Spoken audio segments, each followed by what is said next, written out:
Why hasn't Hamas surrendered yet? Here's a New York Times analysis I found really interesting. 1. Hamas prefers martyrdom to surrender. It prefers death to dishonor. That's a tragic choice that it's making instead of admitting defeat. 2.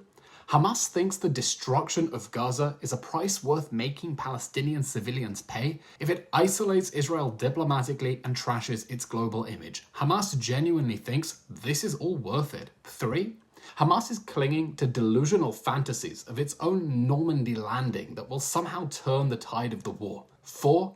Hamas knows Israel cares more about its citizens than Hamas cares about its own, so it's gambling that domestic pressure over the hostage crisis will make Israel blink first.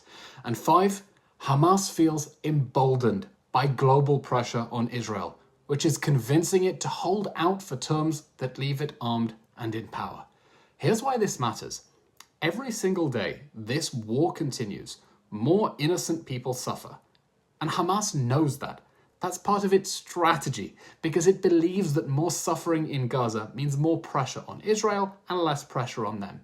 But this war could end tomorrow. Hamas could free the hostages and lay down its arms. That choice is in its hands. Hamas is not irrational. Its choices make sense within its own death cult logic, and the way the world is feeding that by sustaining its delusions. If Hamas refuses to give up now, it will never give up its mission of destroying Israel.